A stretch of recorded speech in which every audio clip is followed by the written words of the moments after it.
안녕하세요. 박대지예요. 제 직업은 세무사, 유튜버, 그리고 박대지예요. 박대지 시즌2로 돌아왔습니다. 일단은 각설하고 바로 본문부터 들어가야 되니까, 왜냐면은 쓰잘데기 없는 소리 한다는 거 하는 분들이 너무 많아가지고 내 유튜브를 꼭 구독자만 보는 것도 아니고 이렇게 갑자기 영상 동영상에 떠가지고 보시는 분들도 많아서 그분들은 창업중소기업 세액감면 보고 들어왔을 거란 말이에요. 자, 그래서 첫 페이지부터 바로 볼게요. 개요부터 바로 봐보면 중소기업이 감면 대상 업종으로 창업하는 경우 해당 과세연도부터 5년간 법인세, 개인종합소득세, 세액감면 적용해준다는 겁니다. 이거 되게 심플한 세액감면 제도예요. 중요한 건 그거죠. 감면 대상 업종으로 창업을 하느냐, 감면 대상 업종이랑 창업, 이 두 개가 제일 키워드예요. 그래서 언제부터 5년이 적용되는 거냐면 두 번째 점에 나와 있죠. 최초로 소득이 발생해야 돼요. 근데 여기서 또 포인트가 되는 게 해당 사업이죠. 그러니까 복수 소득이 있을 수 있어요. 인데 뭐 근로소득이랑 사업소득 있을 수 있죠. 근데 근로소득은 플러스고 사업소득은 마이너스라고 한다고 하면 여기서 말하는 거 소득 금액입니다. 결국에 사업소득에서는 결손이 났으니까 최초로 소득이 발생하지 않았죠. 그러면 이때는 적용 안 하는 겁니다. 자, 적용 대상이랑 감면액 이것도 심플해요. 제일 중요한 게 뭐냐면 감면 대상 18개 업종을 영위해야 돼요. 여러 가지 업종들 다 해주면 불공평하잖아. 그러니까 법에서 정한 18개 업종을 영위하는 창업 중소기업. 창업 중소기업에 빠질 필요 없어. 창업하면 된다는 거예요. 감면액 볼게요. 다음에 감면액. 산출세액에서 50%에서 최대 100%까지 적용을 해줄 겁니다. 여기서 하나 짚고 넘어가면 좋은 게 100% 감면 들어갔을 때 최저한세 대상 아니라는 거예요. 최저한세라는 거는 간단하게만 말씀드리면 최소한 이만큼의, 그러니까 세액공제나 감면을 받더라도 최소한 요만큼의 세금을 내라. 뭐 중소기업 7%뭐 이런 제도가 있거든요. 법인으로 가면. 근데 그런 거 하지 말고 그냥 빵으로 만들어라. 내야 할 세금을 빵으로 만들어라. 그래야 100% 감면해 주는 게 실익이 있잖아요. 그래서 표에 나와 있는 걸 바로 보면 일단 구분에 수도권 과밀억제권역 내, 왜, 과밀억제권역 내에서, 과밀억제권역 어딘지 궁금해하지 않아도 돼. 이따 다 말씀드릴게요. 과밀억제권역 내에서 일반 창업한다 그러면 감면 없어요. 일반 창업 요건이 갖춰져 있더라도 감면 대상 18개 업종을 영위하는 창업이어도 수도권 과밀억제권역 내에서 일반 창업, 청년이 아닌 일반 창업하면 감면 없어요. 이거 되게 중요해요. 수도권 과밀억제권역 내에서 청년이나 생계형 창업을 한다 그러면 50% 5년 동안 감면해 줄 겁니다. 반대로 수도권 과밀억제권역 외에서 일반 창업을 했다. 왜니까 일반 창업 50% 해줄 거야. 왜니까 우리나라는 지방으로 이전하는 기업을 도와주고 있어요. 자, 아주 파워풀한 100% 수도권 과밀억제권역 외에서 청년이나 생계형 창업을 했다. 그럼 100% 5년간 최저한세 대상 아니라고 했어요. 자, 모든 세액감면이랑 세액공제에는 추징, 그러니까 사후관리가 들어가게 되는데 얘도 사후관리 있죠. 사업의 양수를 통하여 종전의 사업을 승계하는 경우 등 사유가 발생하는 경우 해당 사유 발생에 속하는 과세연도부터 그 과세연도부터 세액 감면을 배제시킨다는 아주 귀여운 사후관리 정도가 있습니다. 뭐 보통 고용증대가 가장 대표적으로 사후관리가 되게 빡센 규정인데 얘네들은 그 요건이 위반됐을 때 이미 공제받은 금액을 다시 배단해야 되는 그런 추징에 대한 사후관리가 있거든요. 근데 창업중소기업 세액감면은 요건이 위배가 된더라도 뭐 추징하는 규정은 없고요. 그냥 그 요건이 위배되는 해로부터 남은 기간 동안 감면을 배제한다라는 겁니다. 다음으로 대상 업종, 요게 제일 중요하다고 했죠. 요거 좀 보면 이렇게 18가지가 지금 쫙 나와 있어요. 여기 1번부터 18까지. 여기 18가지가 나와 있고 여기서 정하는 업종으로 창업을 해야 감면을 받을 수 있는 거예요. 좀 이슈가 되는 애들만 좀 짚고 넘어갈게요. 보시면 제조업 같은 거는 우리나라에서 되게 밀어주는 업종 중에 하나여서 거의 뭐 무조건 된다고 보면 되고 여기서 기억하면 좋을 게 도소매는 안 된다. 도소매 안 되는 거. 그리고 제조업과 유사한 사업 요거 국내 OEM 말하는 거예요. 국내 OEM 유사한 사업을 해도 창업세액감면 해주겠다라는 뜻인 거고 공장을 가지고 있지 않아도 세액감면 적용받는 데는 문제가 없다라는 거 기억해주면 좋을 것 같아요. 다음에 건설업 되는 거고요. 통신판매업 요거에서 짚고 나가면 좋을 게 소매업만 된다라는 거. 그래서 뒤에서 다시 말씀드리겠지만 제조업을 영위하면서 또는 도매업을 영위하면서 통신 판매업을 하시는 분들 요거는 세액 감면 대상 아니에요. 6번 물류산업. 우리나라 물류 강국이죠. 물류산업 제일 대표적인 게 택배회사, 음, 퀵서비스 이런 거 되고, 그리고 다음으로 가장 많이 좀 일반적으로 적용이 많이 되는 업종 중에 하나인 음식점업 당연히 되는 거고, 이따가 말씀드릴 건데 커피 전문점은 안 돼요. 다음 8번에 정보통신업 나와 있죠. 요거 되는 겁니다. 요걸로 요즘 코딩 하시는 분들 세액 감면 엄청 잘 받고 계시죠. 그리고 쭉 뒤로 넘어가려고 하다가 10번 잠깐 보면 전문가 기술 서비스업, 여기가 뭐 저 같은 세무사, 회계사, 뭐 변호사 이런 전문 자격사 얘기하는 건데, 여기에 노무사는 지금 열거가 안 되어 있나 봐요. 노무법인, 노무사님들. 그래서 노무사님들 새롭게 개업을 하시면 창업세액 감면 적용이 되는 걸로 지금 알고 있습니다. 참고만 해주세요. 11번에 사업시설 관리, 사업지원, 임대, 서비스업, 요것도 굉장히 많이 적용을 받으세요. 요게 기타 분류한된 서비스업이라는 코드가 또 업종 코드가 따로 있긴 한데, 그걸로 내도 뭐 창업세액 감면 받는 거는 문제가 전혀 없습니다. 13번에 예술, 스포츠, 여가 관련 서비스업, 요거 뭐 헬스장 이런 거죠. 헬스장, 뭐 골프 아카데미 이런 거. 다음으로 14번에 개인 서비스업 중 이미용 여기 넣어놨죠. 요거 그냥 미용실입니다. 이발소랑 미용실. 요거 되는 겁니다. 다음으로는 딱히 특별한 건 없는 것 같아요. 업종에서는. 자, 창업의 종류를 다음으로 볼 건데, 창업이라고 거창하게 생각하실 필요는 없다 이거예요. 제가 여기 써놨잖아요. 창업이 그럼 뭐냐? 거창하게 생각할 필요 없이 만약에 개인 사업자라고 하면 사업자 등록해라 이거예요. 사업자 등록이 창업이에요. 만약에 법인 사업자다 그러면 법인 설립해라. 그게 창업이다. 그래서 창업 당시를 언제로 볼 건지가 좀 중요한 이슈가 될 때가 있는데, 개인 사업자는 창업하는 당시의 시점을 언제로 볼 거냐? 사업자 등록 발급일로 볼 거다.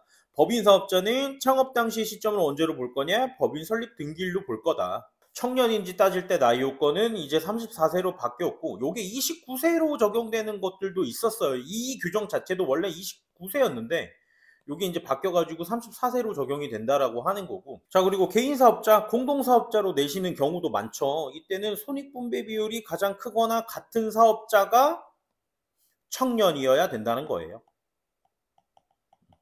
다시 한번 말씀드리지만 창업 당시, 이 키워드가 되게 중요해요. 창업 당시 요건을 갖춰야 되고 창업 당시 청년이어야 되는 거예요. 아까 우리 이 앞장에서 봤죠. 감면 기간 중 천명 요건 위배 시. 그러니까 원래는 해당됐는데 해당되지 않게 편한다고 하면 그냥 남은 기간 동안 적용 불가하는 거예요. 추징은 없다라는 거. 창업의 종류가 뭐 벤처 창업도 있고 뭐 창업도 있고 뭐 창업도 있는데, 우리는 여기서 청년 창업이랑 소규모 창업만 지금 보고 있는 거예요. 소규모 창업이라는 건 뭐냐면 환산한 총수익 금액이 4,800만 원, 2022후 창업은 8천만 원. 이거는 간이가세 사업자 따라가는 거죠. 규모가 작은 사람들은 그 과세 연도에 한해서 요거 키포인트예요. 규모가 작은 사람들은 그 과세 연도에 한해서 소득세나 법인세 세액 감면은 해줄 거다. 원래는 5년인데 그렇지는 않다. 그래서 이거는 해당 과세 연도별로 따지는 거라서 놓치시는 세무사님들이나 뭐 대표님들 꽤 많이 계시더라고요. 그래서 요거 좀 주의해야 된다는 거. 감면은 과밀 역적권역 내에서 창업하시면 50%, 외에서 창업하시면 100%.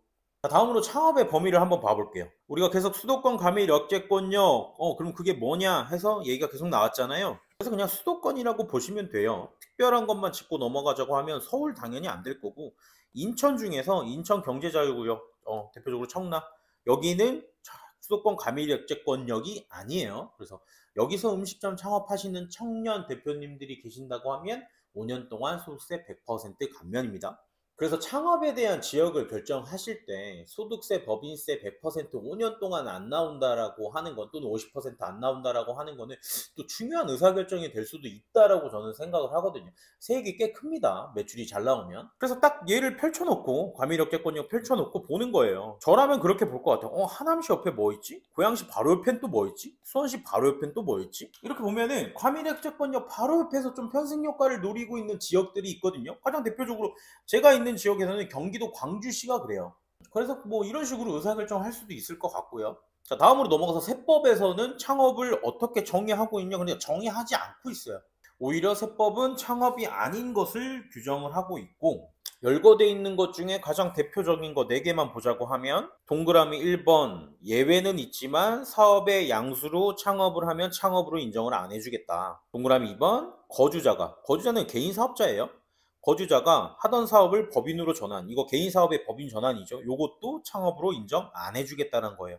동그라미 3번 폐업 후에 종전과 같은 종류의 사업을 개시하는 거, 요런 분들 좀 있더라고요 보니까. 요거 그때 당시에는 창업세액 감면 적용받을 수 있다고 해서 굉장히 좋아하실 수도 있는데 나중에 고지서가 하나 날라올 겁니다. 마지막으로 동그라미 4번 사업의 확장, 업종 추가 등 새로운 사업을 최초로 개시하는 것으로 보기 곤란한 경우, 요 3번보다 요 4번이 되게 이슈가 많이 되는 거예요. 그러니까 아까도 계속 말씀드린 것 같은데 처음에 시작할 때 청년이어야 되고 처음에 시작할 때 해당 업종으로 창업을 하는 게 굉장히 중요해요. 그래서 뒤에서 말씀드릴 것 같은데 기존에 뭐 제조랑 도매 요 싸움이 제일 많죠. 제조업은 되는 애고 도매는 안 되는 애란 말이에요. 근데 도매업만 가지고 처음에 사업자 등록하셨다가 나중에 업종 추가하셔가 제조업으로 업종 추가하셔가지고 받게 해주세요. 사실은 원칙적으로는 안 된다. 이런 것도. 그래서 처음에 사업자 등록 신청하는 단계 때부터 전문가의 조언을 듣는 게 요 세액 감면에 대해서는 엄청 중요합니다. 자, 다음으로 지방세 감면도 꽤 큰 부분이라서 짚고 넘어는 갈게요. 그러니까 창업 중소기업 감면해주는 대상이 국세만 말씀드리고 있었잖아요. 법인세랑 소득세. 근데 지방세도 혜택을 주겠다라는 겁니다. 지방세 중에서도 취득세를 75% 감면해주는 혜택을 주겠다라는 거예요. 자, 뜯어놓고 보면 과밀억제권역 외에서 창업일로부터 4년 이내에 취득하는 사업용 재산.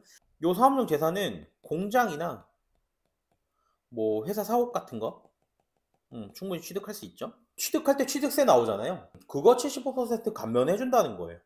근데 아쉽지만 아까 우리 국세랑 좀 달랐던 게 얘는 감면세 추징이 있어요. 그래서 동그라미 1번 취득일로부터 3년 이내에 사업에 직접적으로 사용하지 않은 경우, 2번 최초 사용일부터 2년 이내에 다른 목적으로 사용하는 경우, 뭐 충분히 그렇게 사용할 수 있겠죠. 그러면 이미 받았던 감면세액을 추징, 다시 뱉어내게 만들겠다라는 겁니다. 우리가 얘기하고 있는 창업 중소기업 세액 감면이란 제도는 국세 중에 하나인 조세특례 제한법에 나와 있는 건데, 요 지방세 감면에 대해서는 사실 지방세 특례 제한법이라는 별도 규정을 다시 보긴 해야 돼요. 업종하고 조금 디테일한 게 다르니까. 마지막으로 넘어가서 사후관리랑 주의사항, 요게 제일 중요해요. 이거는 좀 동떨어진 얘기일 수도 있는데 회사의 고용 인원이 증가가 됐다라고 하면 여기 제가 적어 놓은 동그라미 1, 2, 3, 4는 무조건 세무 대리인이랑 한번 고민을 해보셔야 돼요. 두 번째, 앞서 말씀드렸지만 거주자의 법인 전환은 사실상 인정이 안 돼요, 원래는. 근데 지금 심판원하고 조세심판원하고 국세청이 의견이 좀 다른 게 하나가 있는데, 그래서 의견이 뭐가 다르냐면 법인 전환은 안 되는데 신규 설립은 된다. 신규 설립하는 법인의 세액 감면, 창업 세액 감면은 적용이 된다. 이게 지금 의견이 다른 거예요. 통상적으로 법인으로 전환한 다음에 설립된 법인으로 운영을 하게 되면서 매출액을 다 글로 끌어오게 되죠. 그래서 개인 사업자는 폐업하는 수순이 가장 일반적인 법인 전환이란 말이에요. 근데 지금 여기서 말하는 신규 설립을 하더라도 세액 감면을 적용해 준다라는 의미는 뭐냐면 우리가 법인 전환에서는 같은 업종인 거를 당연히 전제 조건으로 깔고 들어가니까 같은 업종으로 법인을 신규 설립하더라도 개인 사업자를 계속 유지하기만 한다면 신규 설립된 법인의 세액 감면을 적용받을 수 있게 해준다라는 거예요. 그러니까 사실 이건 세컨 찬스 같은 거예요. 그래서 이걸 가지고 심판원 입장은 뭐냐면 개인 사업자 계속 유지해서 매출액 같은 거 나와 있다. 그래서 개인 사업자와 법인 사업자는 별개의 실체다.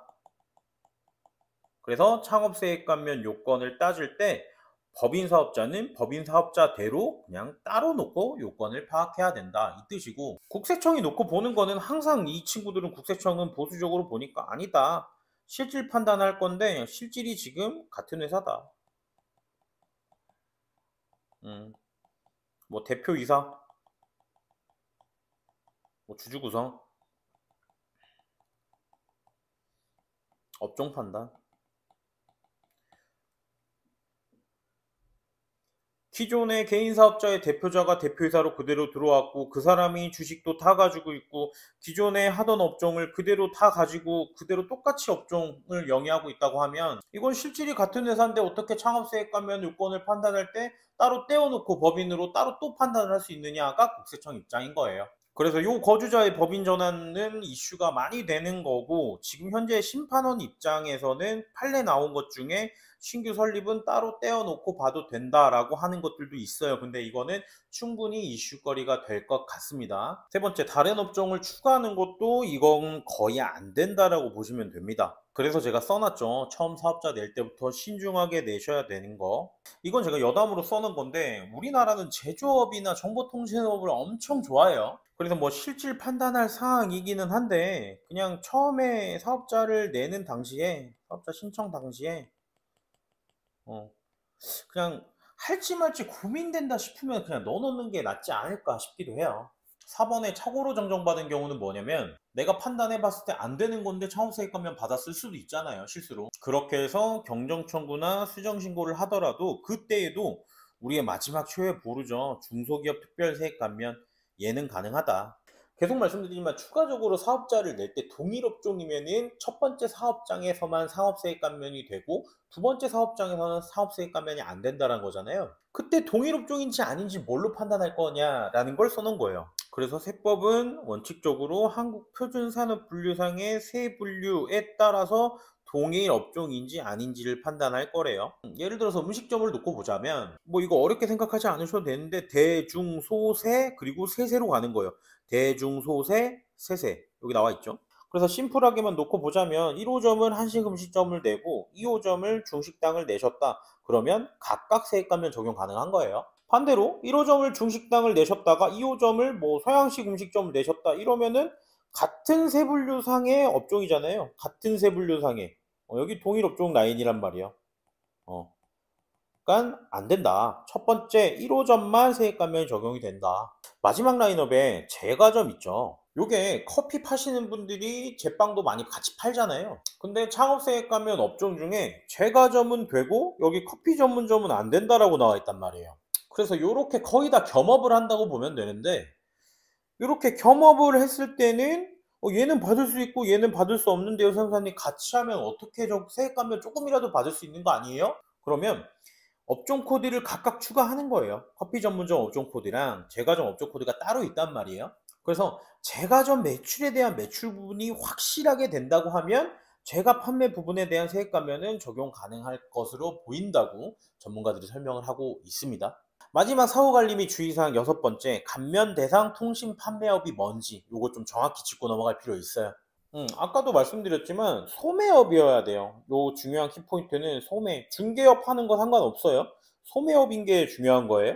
온라인 쇼핑몰 요거 되는 거고요. 근데 나와 있죠. 통신 판매 중에서도 도매나 제조는 제외한다. 그럼 도매를 소매와 뭘로 구분 지을 거냐 해서 보면 매출 증빙에서 확 차이가 나요. 여기 써놨죠. 사업자 간 거래면은 세금계산서 거래가 거의 많단 말이에요. 반면에 소매 거래라고 하면 거의 다 신용카드 매출이에요. 또는 현금 영수증 매출인데 지출 증빙이 아닌 소득 증빙.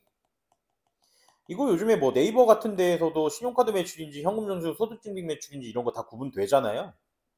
그래서 요런 걸로 판단을 하겠다는 거예요. 이거 마지막으로 좀 중요할 수도 있는 건데 사무실을 얻어도 돼요. 통신 판매하면서 사무실이 필요할 때도 있잖아요.